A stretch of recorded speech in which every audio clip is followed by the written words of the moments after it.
I veliki pozdrav ljudi, dobrodošli u novu epizodu pitanja i odgovori sa Imperatorom.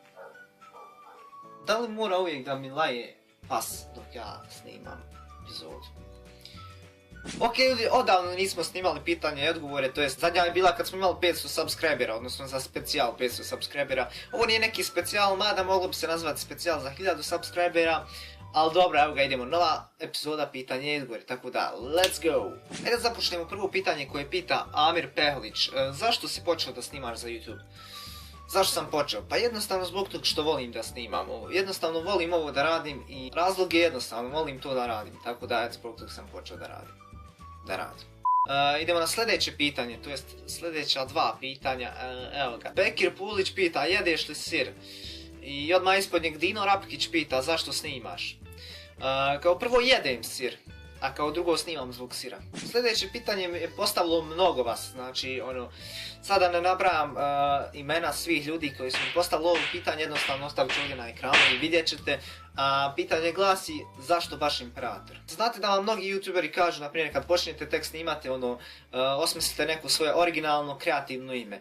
Tako da ja mislim da je ovo moje Imperator, već originalnije ime koje baš nema puno ljudi na YouTubeu, tako da a imao sam jedan, nije incident, neki događaj u školi za ime Imperator, jednostavno bila je neka tema u tome, ne znam, ja mislim na času historije, profesor je pitao, znate li šta znači Imperator, to ja mislim latinska riječ, ne znam tačno, ja sam prvi ustao i rekao nervi. Inače to je moje ime, pa kao da se ja nešto dokažem. Inače Imperator znači kao vođa ili ti osvajač, tako da i od tad mi je ostalo Imperator. Stefan Urošević pita, tvoj cilj na YouTubeu? Pa ja sam svoj cilj već ostvario, tako da nemam više nikakav cilj. Jednostavno cilj mi je da vas nasmijem u svakom novom klipu i to radim, tako da to je to što se tiče cilja. Da li ću još snimat horror igrice? Pa vjerovatno će biti. Sad ne znam kad, ali bit će sigurno. Tahir Gaši pita, zašto ne snimaš nešto više o Minecraftu, a ne samo Hunger Games?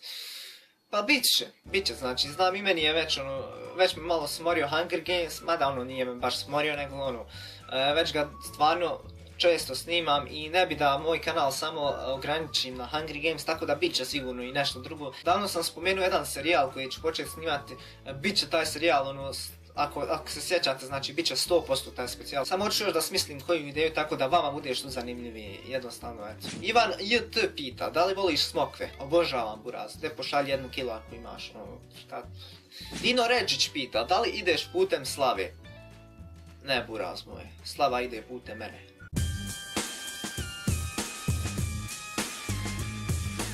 Aleksandar Miličić pita, koji program koristiš za snimanje?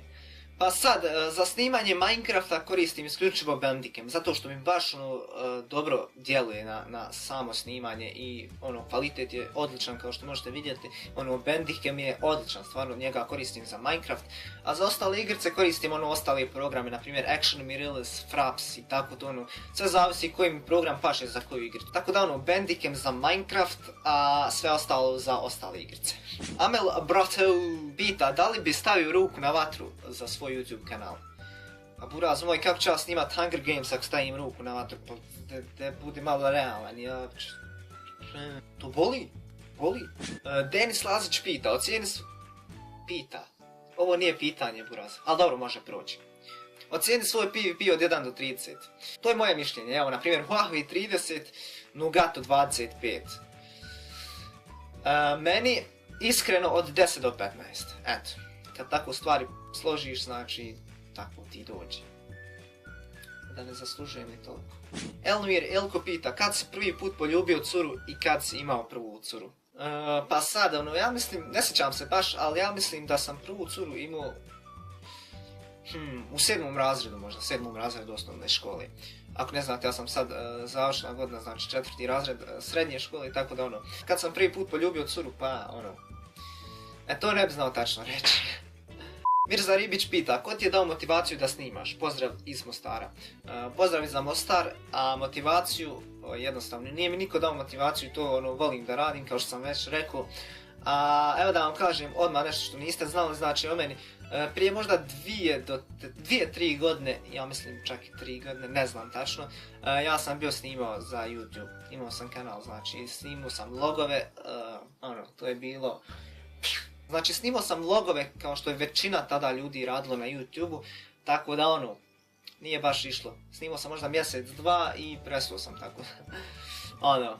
Ne bi da se prisjećam toga. Nikola Krstin pita, koje marke je tvoja cura, ako me ne izabere? Vedat Čaković pita, kao mali šta se najviše volio raditi, a šta ne?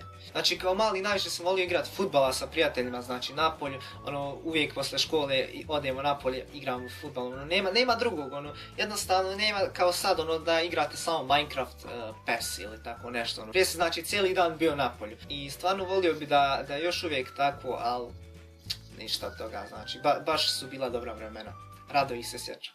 Da li se ikad nešto čudno dogodilo kada snimaš? Ako jeste, reci šta je u pitanju. Pa u jednim od prošlih klipova vidjeli ste da nisam podigao mikrofon ovdje na sto, znači niste me dobro čuli. To je jedno od toga čudno. Isto tako nekoliko puta mi se desilo da upola Hunger Gamesa, znači snimam Hunger Games i to negdje pola epizode. Vidim da nisam počeo snimati, znači nisam pred svoje 12. A baš sam se ispričao s vama. Jovan Ilijevski pita, odakle je ideja da snimaš za YouTube i da igraš Minecraft? Pa sad ideja da snimam za YouTube, kao što sam već rekao, puno puta jednostavno mi je došlo i snimam kao što većina to radi. Tako da nemojte mi više pitati to, molim vas. Da igram Minecraft, pa jednostavno volim da igram Minecraft, zato igram Minecraft. Beša ili Besa, vjerovatno je Beša, Best, pita, do koje godine ćeš da snimaš?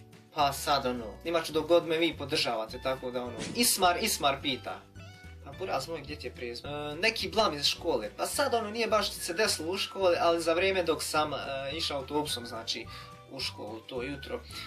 Inače poranio sam pola sata što se ne dešava kod mene.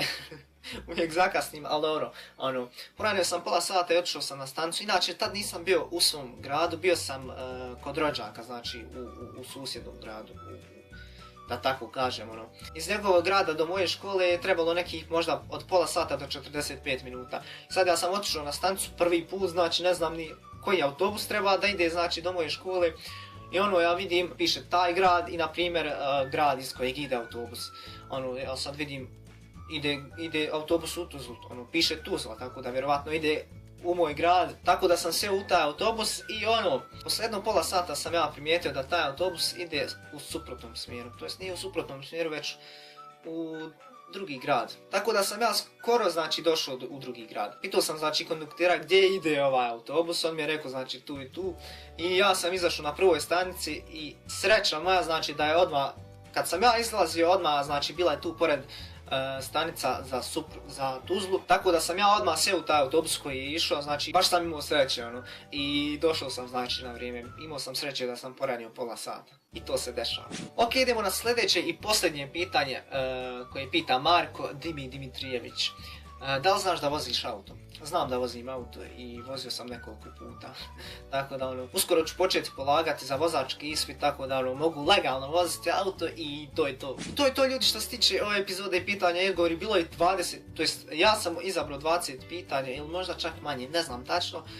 Ali bilo je više pitanja i bilo je nekoliko pitanja koji se ponavljaju iz prošle epizode pitanja i odgovori, tako da trebali ste pogledati prošle epizode pitanja i odgovora i postaviti znači pitanje koje nije bilo u toj epizodi. Tako da meni je žao znači vas koji ste napisali pitanje i niste se našli, jednostavno nisam vas mogao sve postaviti u epizodu jer epizoda bi ličila na znači sat vremena bi epizoda pitanja i odgovora bila, tako da izvinjavam se.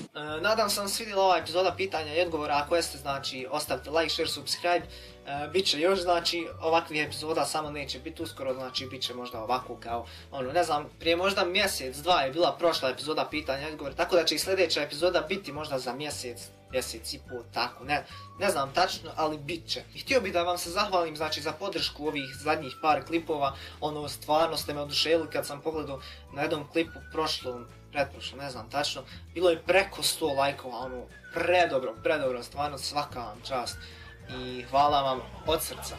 Tako da to je to što se tiče ove epizode, nadam se što ste uživali po koji put već govorimo i se vidimo u sljedećoj epizodi, a to tada lijep pozdrav, čao! Ba-ding, da-da-da-da-da-da-da-da-ding, da-ding, da-ding, da-da-da-da-da-da-da-ding, da-ding, da-ding, da-da-da-da-da-da-da-ding.